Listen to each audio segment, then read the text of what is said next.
You know, didn't want to celebrate until we knew that Sam Max was right. It ended up in a brutal KO. Oh. Tyson, look at me, right? Okay, I know you'd beat me up. I ain't got any hesitation there. Max still wants to charge you. You know, have a go at sparring. I think it's good. You look at someone like Deontay Wilder, very, very skinny legs. It doesn't look like he has a lot of power. Where he generates that power from?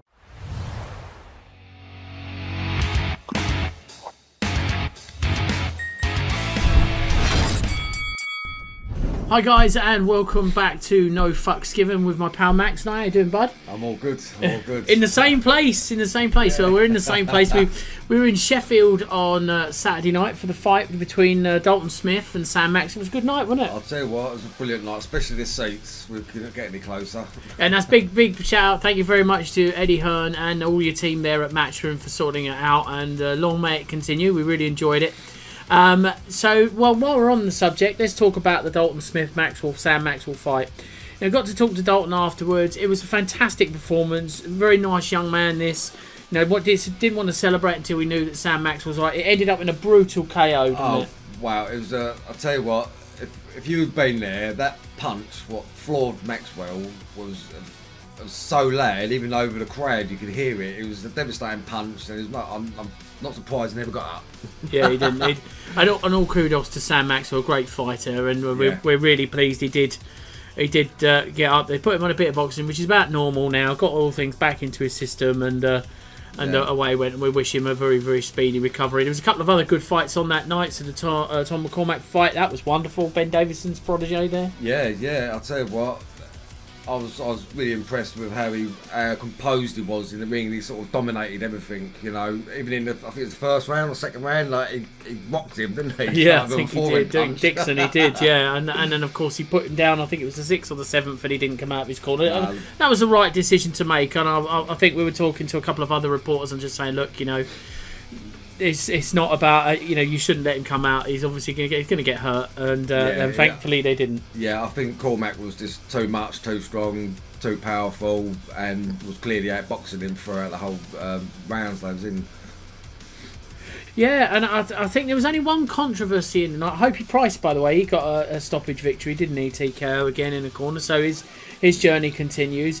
I think the only criticism I had of him is he just needs a bit more venom. Do you know what I mean? Yeah. He's got the ability, but he's still really, really young. I think it's going to come across. I think he's really one to watch for the future. A little bit more spite in his power, and I think he's going to be absolutely top dog. I agree with you there. You know, I think the other fight was it Sylvester and Cope? Oh, now there's the controversy of the night. It really, really was. Now, I'm not taking anything away from either boxer here, right? No. But a couple of us were scoring at ringside, and we had Cope winning that by 3 or 4 rounds, and I was absolutely surprised. Yeah, my face was like that. No way, Sylvester won. I thought it was the other way round, but you know, we ain't the judges, you know, so. I mean, the other thing is, if you leave it up to the judges, it can go either way, can't it? So, you know, and onward they go, and away they go. Anyway, so let's talk about some other news. Dylan White. Yes. He's signed the Joshua fight with the no rematch clause in it, apparently. Yeah, that's what his the upheaval was during the weeks leading up to it. He didn't want the rematch clause, so. Yeah, because it was only one way, wasn't it? Is if Joshua lost, he'd get the rematch to avenge it. Yeah. But also that sort of tells you whether he's confident enough that he would. But I don't know. I'm looking forward to seeing it. That's penciled in for August 12th. I hope they delay it by a week. Well, there's still another issue. They haven't signed up for the pay-per-views yet. So there's something else they've got to look into. So that could be another week or so before that's finally penned down. When it rains, it pours. It does. But yeah, we're looking forward to that. I hope they delay it by a week because I'm on holiday that weekend. That's right, I'll go without you. Yeah, cheers, thanks. I'll be there for the presser though, trust me. Yeah. Okay, so let's move on then. Eddie Hearn, now he's claimed Tyson Fury is going to fight Francis Ngannou. I've heard this from multiple sources, right? So not just Eddie. Even Frank Warren himself. I'll tell you what listen, Tyson, look at me, right? Okay, I know you'd beat me up. I ain't got any hesitation there. Max still wants to charge you, have a go at sparring. Let's go. Why are you wasting your time? In a ring, you're going to win. With no knockdown clauses, it ain't even, it's not even a competition. Yeah, you might just come spar me. Yeah, I'm not film that. You know what I mean? Yeah, exactly. No knockdowns. It isn't a fight.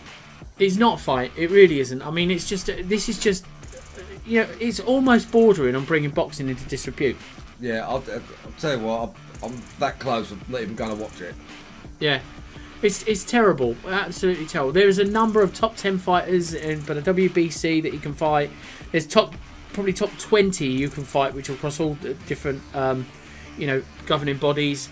I just think it's ridiculous. You know, you're going to fight Francis Ngannou. I mean, what for? Yeah, what you got gain out of it? What are you getting from it? You know, absolutely nothing. You know, you want to fight him, do it off camera. I don't think that would happen. Francis Ngannou would win every time. I mean, he's ripping limbs off. I think Tony Bellew said he'd be ripping limbs off this man. He'd be like, okay, I don't want none of this. No, that's it. Just absolutely something else. But no, I mean, Tyson Fury, if you want my advice, it's not a game changer at all. It's a joke. Yeah. You might as well box Jake Paul. Yeah. You know, I just think it's just absolutely pointless. So on next then, so Tony Bellew, moving swiftly on from him, he told IFL that he wants to come out and become 2-weight world champion. He's not interested in fighting YouTubers and all that. He wants to become, and this is that new weight division the WBC set to announce. It's the difference between cruiserweight and heavyweight. Yeah, they're going to put another one in there. So he's saying, well, I can come out and do this, and I can win. And I mean, we see Tony Bellew Saturday night. He was there at the DAZN.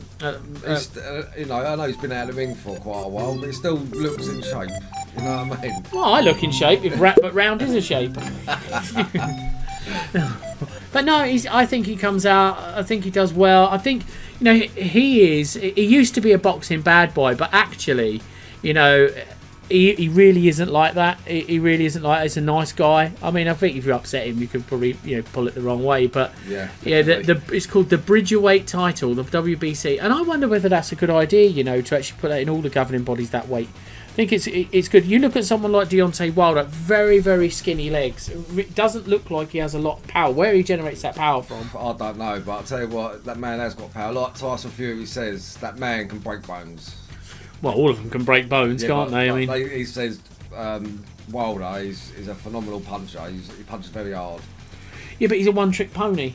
Yeah. I mean, he struggled against Luis Ortiz. Anybody decent you put in front of him, he struggles with. Yeah. Tyson Fury took 12 rounds to figure him out, but yeah, I think out of all 12 rounds, what did he fight? 36 rounds against Tyson Fury. Yes, I think if Wilder won 6, you would have been lucky. Yeah. Do you know what I mean? I think Wilder's going to struggle against Andy Ruiz. No, I think he is.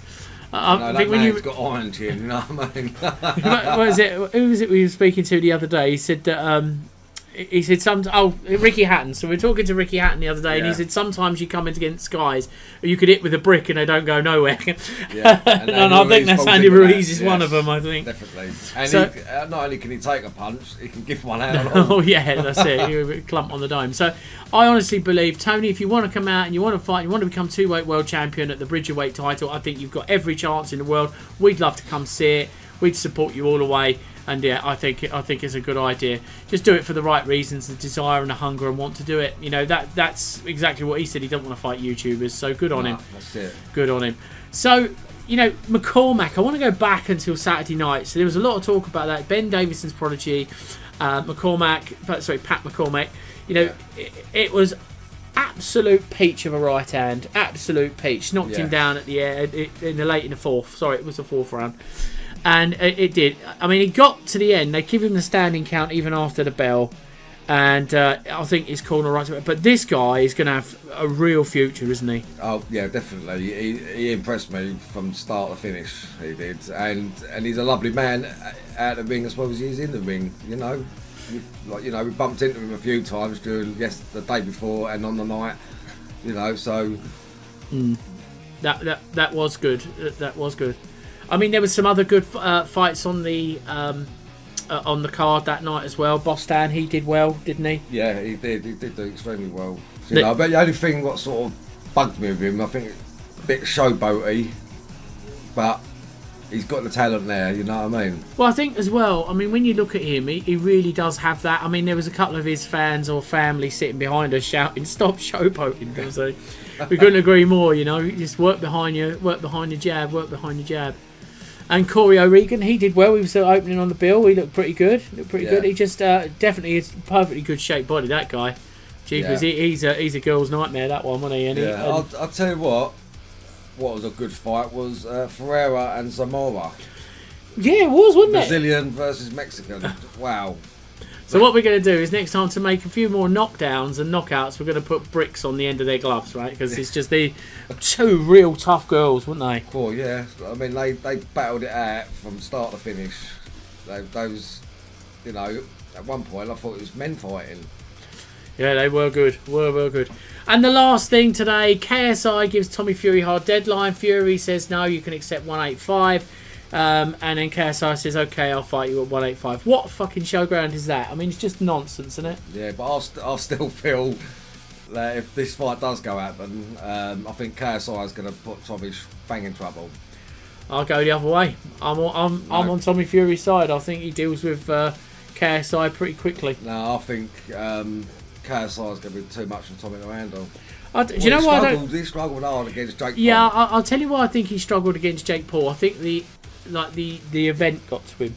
What, and the pressures that I think it did. He's going to lose his family name. I do think that was unfair of the family to put that on him, because it adds extra pressure that shouldn't have been there. If he didn't have that, you know, what we don't know is what's gone on in training. You know, has he gone too far? Has he gone and overtrained? Is he tired when he comes in? I mean, you'll never hear that. No.